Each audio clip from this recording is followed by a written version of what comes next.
Alright. இப்போ வந்து installation ப்ராசஸ்லாம் முடிஞ்சுது. இப்போ வந்து நம்ம லேர்னிங் கான்செப்ட்ஸ்குள்ளே வந்துடுவோம். ஸோ ஃபஸ்ட்டு டாபிக் நம்ம படிக்க போகிறது வந்து data types and variables. So in general எல்லா ப்ரோக்ராமிங் லாங்குவேஜ்லேயுமே வந்து இது வந்து ஒரு எப்படி சொல்கிறது, தவிர்க்க முடியாத ஒரு கான்செப்ட்ஸ். ஸோ இது மட்டும் கிடையாது, வரப்போகிற ஒரு சில கான்செப்ட்ஸ் வந்து பார்த்தோன்னா ஆல்மோஸ்ட் எல்லா ப்ரோக்ராமிங் லாங்குவேஜ்லேயுமே வந்து காமனாக இருக்க போகிற கான்செப்ட்ஸ் தான். ஸோ அதுவும் பைத்தானில் பார்த்தீங்கன்னா இந்த கான்செப்ட்ஸ் வந்து ரொம்ப ஈஸியாக இருக்கும். நம்ம ஞாபகம் வச்சுக்கிறதுக்கு வந்து ரொம்ப சின்டாக்ஸ்ன்னு சொல்லுவாங்க. அதெல்லாம் வந்து ரொம்ப ஒரு ஈஸியான ஒரு சின்டாக்ஸாக இருக்கும். ஸோ அதெல்லாம் என்ன சின்டாக்ஸ்னால் என்னன்றதெல்லாம் வந்து இப்போ பார்ப்போம். ஆல்ரைட். இப்போ வந்து நம்ம கோடிங்க்கு யூஸ் பண்ணுற ஐடிஇ பார்ப்போம். ஸோ ஐடிஇனா வந்து பார்த்தோன்னா நம்ம பேசிக்கலாக யூஸ் பண்ணுற எடிட்டர் தான். ஸோ இன் ஜென்ரல் எதுக்கு எல்லோரும் ஐடிஇ யூஸ் பண்ணுவாங்கன்னா, நம்ம டைப் பண்ணும்போதே வந்து பார்த்தோன்னா அது ஒரு சில சஜஷன் மாதிரி காட்டும். ஸோ இப்போ நீங்கள் எப்படி வந்து ஃபோனில் டைப் பண்ணும்போது ஒரு சில சஜஷன்லாம் காட்டுதோ, அதேமாதிரி கோடிங்க்கு வந்து நீங்கள் ஒரு சில லைன் டைப் பண்ணிங்கன்னா அடுத்து இதுதான் டைப் பண்ண போகிறீங்கன்னு சொல்லி ஒரு ப்ராம்ப்ட் மாதிரி வந்து அந்த ஐடியை வந்து கொடுக்கும். ஸோ அதுதான் வந்து இன் ஜென்ரல் ஐடின்னு சொல்லுவாங்க. ஸோ நான் யூஸ் பண்ணுற ஐடி வந்து பார்த்திங்கன்னா விஷுவல் ஸ்டுடியோ கோட். ஸோ நிறைய பேர் வந்து ஸ்லைம்னு ஒன்று இருக்குது, அது மாதிரி நிறைய இருக்குது. ஸோ அது மாதிரிலாம் யூஸ் பண்ணுவாங்க. நான் வந்து விஷுவல் ஸ்டுடியோ கோட் யூஸ் பண்ணுறேன். ஸோ இன் ஜென்ரல் நான் ஒரு ப்ராக்டிஸ் வச்சுப்பேன். ஸோ சேம் ப்ராக்டிஸ் நீங்களும் பண்ணிங்கன்னா உங்களுக்கும் யூஸ்ஃபுல்லாக தான் இருக்கும். ஸோ நான் என்ன பண்ணுவேன், ஒரு ஃபோல்டருக்குள்ளே லேர்ன் பண்ணும்போது வந்து ஒரு ஃபோல்டருக்குள்ளே நிறைய ஃபைல்ஸ் கிரியேட் பண்ணி வச்சுப்பேன். ஸோ அது வந்து ஃப்யூச்சரில் ரெஃபர் பண்ணும்போது கொஞ்சம் ஈஸியாக இருக்கும். ஸோ என்ன பண்ணலான்னா, இப்போ ஒரு ஃபோல்டருக்குள்ளே போயிட்டு அந்த ஃபோல்டர் ஃபுல்லாகவே வந்து அந்த விஷுவல் ஸ்டுடியோ கோடு வந்து ஓப்பன் பண்ணிக்கலாம். இது பார்த்தோன்னா கோட் டாட் அப்படி கொடுத்தோன்னா அந்த ஃபோல்டருக்கு விஷுவல் ஸ்டுடியோ கோட் வந்து ஓப்பன் ஆகிடும். ஓகே, இதில் வந்து நான் ஒரு ஃபைல் க்ரியேட் பண்ணிக்கிறேன். ஸோ ஃபஸ்ட்டு நம்ம க்ரியேட் பண்ணுற போகிற ஃபைல்னால ஃபஸ்ட்டு code.py அப்படின்னு சொல்லி க்ரியேட் பண்ணிப்போம். ஸோ அது என்ன .py அப்படின்னா பைத்தான் ஃபைல்ன்றனால வந்து .py அப்படின்னு சொல்லி நான் சேவ் பண்ணிக்கிறேன். ஸோ ஃபஸ்ட்டு வந்து கோடிங்குள்ளே போகிறதுக்கு முன்னாடி ஸோ டேட்டா டைப்னால் என்ன, வேரியபிள்ஸ்னால் என்னன்னு சொல்லி பார்த்துருவோம். So first of all data types. So data டைப்ஸ்ன்றது வந்து 4 டைப்ஸ் வந்து பைத்தானில் இருக்குது. ஸோ ஃபஸ்ட்டு வந்து பார்த்தோன்னா இன்ட். ஸோ இன்ட்டுன்றது வந்து எப்படி சொல்கிறது, ஹோல் நம்பராக இருக்கணும். ஸோ 1 2 12 3 அது மாதிரி ஹோல் நம்பர்ஸாக இருக்கணும். ஈவன் மைனஸில் கூட இருக்கலாம், ஆனால் பாயிண்ட் மாதிரி வச்ச கிடையாது. ஸோ இதெல்லாம் வந்து இன்ட் டைப்ஸில் வரும். ஸோ அடுத்து வந்து பார்த்தோன்னா ஸ்ட்ரிங்கு. ஸோ பைத்தானில் வந்து ஸ்ட்ரிங்கை வந்து எஸ்டிஆர்னு போடலாம். ஓகே, ஸோ இது எஸ்டிஆர்னால் வந்து சிங்கிள் கோட்ஸ் இல்லை டபுள் கோட்ஸ்குள்ளே வரும். ஸோ இன் ஜென்ரல் நம்ம வர டெக்ஸ்ட் எல்லாமே வந்து ஸ்ட்ரிங்குன்னு சொல்லுவாங்க. ஸோ இப்போ என் நேம் வந்து ரஞ்சித், ஸோ ரஞ்சித்துன்னு போடலாம். அதுக்கப்புறம் சிங்கிள் கோட்ஸ்லையும் போடலாம். ஸோ மற்ற லாங்குவேஜஸில் பார்த்தோம்னா சிங்கிள் கோட்ஸ்னால் வந்து கேரக்டர்னு சொல்லுவாங்க. ஒரே ஒரு லெட்டர் மட்டும் தான் ட்ரை பண்ண முடியும், ஒரே ஒரு கேரக்டர் மட்டும் தான் ட்ரை பண்ண முடியும், இல்லை ஸ்பெஷல் கேரக்டர் மட்டும் தான் ட்ரை பண்ண முடியும். ஆனால் பைத்தானில் அப்படி கிடையாது. டபுள் கோட்ஸ்க்கும் சிங்கிள் கோட்ஸ்க்கும் சேம் திங் தான். அது வந்து ஸ்ட்ரிங்காக தான் கன்சிடர் பண்ணும். ஸோ இந்த மாதிரி டேர்ம்ஸ்லாம் வந்து நீங்கள் சீக்கிரமாக யூஸ் செய்யணும். ஸோ ஸ்ட்ரிங்குனா வந்து டக்குன்னு உங்களுக்கு ஞாபகம் வர வேண்டியது வந்து ஒரு வேர்ட்ஸ் இல்லை ஒரு சென்டென்ஸ்லாம் வந்து டபுள் கோட்ஸ்க்குள்ளே இருக்கும். அதுதான் வந்து இன் ஜென்ரல் ஸ்ட்ரிங்கு. அடுத்து வந்து பூலியன். ஸோ பூலியன் வந்து எப்படி சொல்கிறது, அதோட பர்பஸ் வந்து ட்ரூ இல்லைனா ஃபால்ஸ், இது மட்டும்தான் அது சொல்லும். ஸோ இருக்கிறதுலே வந்து ரொம்ப ஒரு சிம்பிளான ஒரு டேட்டா டைப் வந்து இதுதான். ஸோ காம்ப்ளிகேட்டே பண்ணி தேவையில்லை. அதோட வேல்யூ வந்து either yes or no, true or false, அது மட்டும்தான் இருக்கும். ட்ரூ ஆர் ஃபால்ஸ், இதை தவிர்த்து வர எதுவும் அதில் இருக்காது.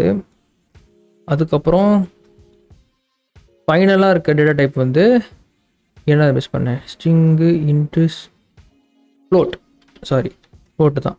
ஸோ இதில் பார்த்தோன்னா நம்ம இன்ட்டில் வந்து இந்த டாட் யூஸ் பண்ணக்கூடாதுன்னு சொன்னேன் கரெக்டாக. ஸோ ஃப்ளோட்டில் வந்து அந்த டாட் யூஸ் பண்ணிக்கலாம். ஸோ இப்போ 12.5 அவ்வளோனா 14.7. ஸோ இதெல்லாம் வந்து ஃப்ளோட் அப்படின்னு சொல்லிக்கலாம். ஸோ பேசிக்கலாக வந்து பார்த்தோன்னா பைத்தானில் பை டிஃபால்ட் இருக்க டேட்டா டைப்ஸில் இவ்வளோ தான் இருக்குது. ஸோ இந்த டைப்ஸ் யூஸ் பண்ணியே வந்து நீங்கள் ஆல்மோஸ்ட் எல்லா விதமான ரெக்குயர்மெண்ட்டும் சர்டிஃபை பண்ணிக்கலாம். ஸோ இப்போ வந்து நம்ம டேட்டா டைப்ஸ்லாம் என்னென்ன இருக்குன்னு பார்த்துட்டோம். ஸோ இதுலேருந்து ஒரு ப்ராப்பரான ஒரு ஃபார்மேட்டில் வந்து நம்ம அரேஞ்ச் பண்ணி வைக்கணும். ஸோ ஃபார்மேட்டோட இன்னொரு வேர்டு வந்து டெக்னிக்கல் வேர்டு வந்து சின்டாக்ஸ்னு சொல்லுவாங்க. ஸோ இங்கே பார்த்தோன்னா நம்ம இன்ட்டுன்றதை வந்து நான் உங்களுக்கு புரியணுன்றதுக்காக வந்து டைப் பண்ணேன். ஸோ இன் ஜென்ரல் இப்போ நான் வந்து என்ன நேம் வேணால் கொடுத்துக்கலாம். ஸோ டேட்டா டைப்புக்கு வந்து என்ன நேம் வேணால் கொடுத்து ஒரு ஒரு ஒரு வேல்யூ வந்து ஒரு வேரியபிளுக்கு அசைன் பண்ணுவாங்க. ஸோ வேரியபிள்லாம் என்னன்னு நீங்கள் கேட்கலாம். ஸோ நான் டவுன் த லைன் எக்ஸாம்பிள் கொடுக்கும்போது வந்து உங்களுக்கு ப்ராப்பரான ஒரு எக்ஸாம்பிளோட நான் சொல்கிறேன். ஸோ இப்போதைக்கு ஒரு சின்டாக்ஸ் மட்டும் கொடுக்குறேன். ஸோ எக்ஸ் ஈக்குவல் டு 1 அப்படி கொடுத்தனா இது வந்து இன்ட்டுன்னு அர்த்தம். இல்லை ஃபஸ்ட் இதெல்லாம் க்ளியர் பண்ணிப்போம். ஏன் இன்ட்டு வெறும் 1 இருக்குது, பாயிண்ட்லாம் எதுவும் இல்லை. பாயிண்ட் இருந்ததுன்னா அது வந்து ஃப்ளோட் அந்த டைப்புக்கு வந்துருக்கும். ஸோ இது வந்து என்ன டைப்புன்னு சொல்லி நம்ம பார்ப்போம். ஸோ ஃபஸ்ட் வந்து பிரிண்ட் பண்ணி முதல்ல நம்ம பைத்தான் கோடை கம்பைல் பண்ணுவோம். நம்ம ஃபஸ்ட்டு பைத்தான் கோடு இது தான். இதில் போயிட்டு ஃபஸ்ட்டு எப்படி ரன் பண்ணுறதுன்னு காட்ட பாருங்கள். பைத்தான், அதுக்கப்புறம் ஃபஸ்ட்டு கோட். ஸோ ஃபஸ்ட் எஃப்னு டைப் பண்ணிவிட்டு டேப் கொடுத்தீங்கனாலே வந்து அது என்ன மீதி வேர்டெலாம் அதே வந்துடும். ஸோ இங்கே பார்த்தீங்கன்னா நம்ம 1 வேரியபிள் அசைன் பண்ணியிருந்தோம். ஸோ நான் 1 பிரிண்ட் பண்ணிட்டேன்னா எக்ஸ் போடுவோம். ஸோ இங்கே வந்து 1 பிரிண்ட் ஆகுது. ஸோ இங்கே வந்து நான் 2 போட்டேன்னா 2 பிரிண்ட் ஆகும். ஸோ பேசிக்கலி வந்து பிரிண்டில் வந்து நம்ம வந்து என்ன வேரியபிள் அசைன் பண்ணுறோமோ, பிரிண்ட்டுன்றது ப்ராக்கெட்டுக்குள்ளே என்ன நம்ம அசைன் பண்ணுறோமோ அது வந்து பிரிண்ட் ஆகும். ஓகேங்களா? ஸோ பிரிண்ட்டுன்றது வந்து ஒரு ஃபங்க்ஷனு. ஸோ ஃபங்க்ஷனை பற்றி நம்ம பேசும்போது அதோட டீட்டெயில்டு எக்ஸ்ப்ளனேஷன் நான் சொல்கிறேன். ஸோ இப்போதைக்கு வந்து நீங்கள் ஏதாச்சும் ஒரு வேரியபிள் டேட்டா போடுறீங்கன்னா அதை பிரிண்ட் பண்ணுறதுக்கு பிரிண்ட்டுன்னு ஒரு ஃபங்க்ஷன் யூஸ் பண்ணிப்பீங்க. அந்த லெவலுக்கு மட்டும் தெரிஞ்சுக்கோங்க. ஸோ இப்போ வந்து நம்ம எக்ஸ் வந்து 2ன்னு அசைன் பண்ணியிருக்கோம். ஸோ சேம் எக்ஸுக்கே நம்ம வந்து 2.5ன்னு அசைன் பண்ணலாம். சேம் எக்ஸுக்கு நம்ம வந்து ரஞ்சித்னு அசைன் பண்ணலாம். சேம் எக்ஸுக்கு நம்ம வந்து ட்ரூ அப்படின்னு அசைன் பண்ணலாம். ஸோ இது எல்லாமே அக்செப்ட் பண்ணிக்கும்.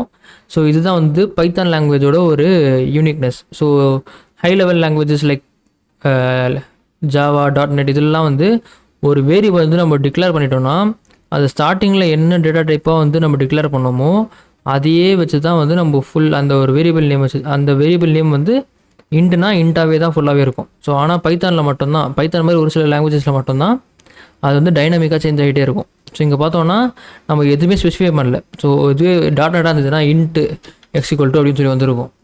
.NET ஜாவாலாம் இருந்ததுன்னா. ஸோ இது வந்து பைத்தானில் அப்படி கிடையாது. நம்ம வந்து என்ன டேட்டா டைப்லாம் சொல்ல தேவையில்ல, அதுவே வந்து டைனமிக்காக எடுத்துக்கும். ஸோ இப்போ பார்த்தோன்னா எக்ஸ் நான் பிரிண்ட் பண்ணுறேன் அப்படின்னா எனக்கு பாருங்க ஸ்டார்டிங் 2ன்னு பிரிண்ட் ஆயிடுச்சு, கடைசியாக 2ன்னு அசைன் பண்ணியிருந்தேன், ட்ரூன்னு பிரிண்ட் ஆயிடுச்சு. ஸோ உங்களுக்கு டவுட் இருந்ததுன்னா நம்மளுக்கு வந்து டைப்புன்னு போட்டு பிரிண்ட் பண்ணலாம். ஸோ டைப் வந்து அது என்ன டேட்டா டைப்புன்னு அது வந்து சொல்லும்.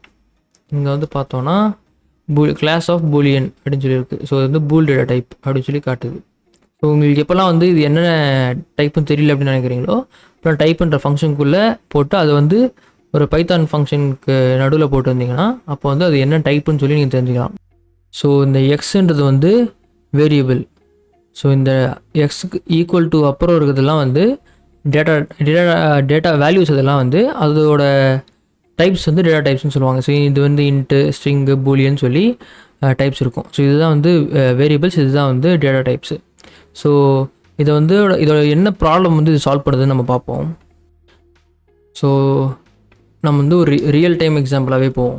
ஸோ ஒரு இடத்தோட ஏரியா வந்து நம்ம மெஷர் பண்ணலான்னு இருக்கோம். ஸோ ஏரியாவோட ஃபார்முலா என்னதுன்னா லென்த் இன்டு வித்து. ஸோ அதோட ஃபார்முலா எப்படி தெரியும் கேட்காதீங்க, நானும் கூகுள் சர்ச் பண்ணி தான் தெரிஞ்சுக்கினேன். ஸோ நம்ம என்ன பண்ணுவோம், லென்த் ஈக்குவல் டு 5 மீட்டர்ஸ்னு வச்சுக்கோங்க. மீட்டர்ஸ்லாம் நம்ம போட தேவையில்ல, நம்மளோட அண்டர்ஸ்டாண்டிங் இருந்தால் போதும். அதுக்கப்புறம் வித் இஸ் ஈக்குவல்ஸ் டு 3ன்னு போட்டுக்கோங்களேன். ஸோ இப்போ வந்து நமக்கு ஒரு இடத்தோட லென்த் அண்ட் வித் ரெண்டுமே தெரிஞ்சிருக்கும். ஸோ ஒரு ஏரியா கேல்குலேட் பண்ணோன்னா area equal to length into with. இப்போ நம்மளுக்கு ஏரியா கண்டுபிடிக்கணும்னா ஏரியா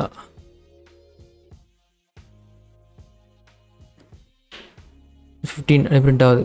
ஸோ இது வந்து பார்த்திங்கன்னா நம்மளுக்கு வேரியபிள் யூஸ் பண்ணி பண்ணுறதுனால இந்த ஏரியா வந்து நம்ம ஃப்யூச்சரில் நான் எப்படி வேணால் யூஸ் பண்ணிக்கலாம். ஸோ இது இப்போ வேறு ஏதோ ஃபார்முலா போகிறப்பறேன் எனக்கு இந்த ஏரியா தேவைப்படுது அப்படின்னா நான் ஏரியா ப்ளஸ் 15 அப்படின்னு சொல்லி போட்டோன்னா எனக்கு அதுக்கப்புறம் நான் யூஸ் பண்ணிக்கலாம்.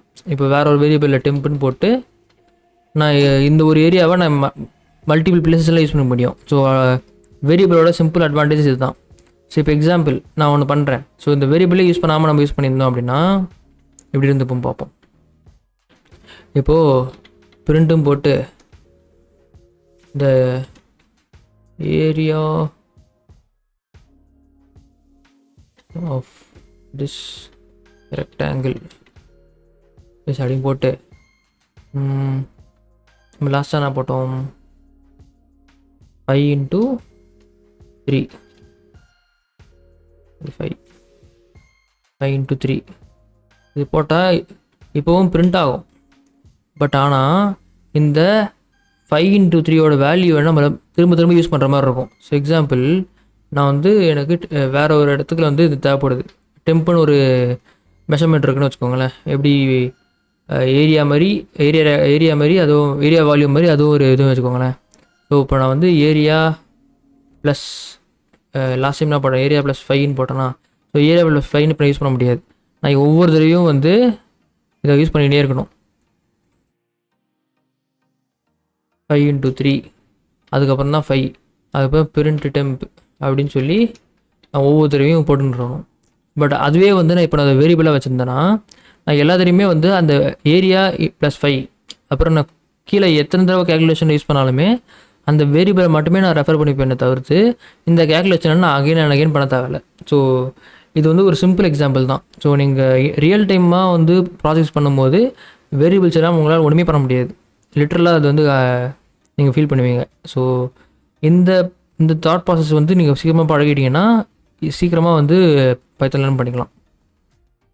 ஆல்சோ ஒன் மோர் அட்வான்டேஜ் வந்து நீங்கள் வேரியபிள்லாம் யூஸ் பண்ணிங்கன்னா வந்து உங்களுக்கு கோட் வந்து பார்க்க மோர் ரீடபிளாக இருக்கும். ஸோ புதுசாக யாராச்சும் வந்து உங்கள் கோடை பார்க்குறாங்கன்னா அது வந்து நார்மலாக இருக்கிறத விட உங்களுக்கு வந்து ரீட் பண்ணுறதுக்கு கொஞ்சம் ஈஸியாக இருக்கும். ஸோ அது one of the advantage. Also maintain பண்ணுறது வந்து ரொம்ப காம்ப்ளெக்ஸான ஒரு ஜாப் ப்ரோக்ராமிங்கை பொறுத்த வரைக்கும். நீங்கள் ஒரு 2 வாரம் 3 வாரம் கழிச்சு உங்கள் கோடு வந்து பார்க்குறீங்கன்னா அது வந்து அண்டர்ஸ்டாண்ட் பண்ணுறதுக்கு கஷ்டமாக இருக்கும். இப்போ வேரியபிள்ஸ்லாம் இருந்ததுன்னா வந்து உங்களுக்கு ஒரு மெயின்டைன் பண்ணுறதுக்கும் வந்து ஈஸியாக இருக்கும். ஆல்சோ நான் இப்போ ஆல்ரெடி பார்த்தது தான். ஸோ வேரியபிள்ஸ் இருந்தால் ரீயூசபிள் வந்து ரொம்ப ஈஸியாக இருக்கும். அவ்வளோதான். ஸோ இதுதான் வந்து வேரியபிள்ஸ் அண்ட் டேட்டா டைப்ஸோட ஒரு சிம்பிளான ஒரு கான்செப்ட். ஸோ ஏதாச்சும் டவுட் இருந்ததுன்னா கமெண்ட் செக்ஷனில் சொல்லுங்கள். என்னால் முடிஞ்ச அளவுக்கு எக்ஸ்பிளைன் பண்ண ட்ரை பண்ணுறேன்.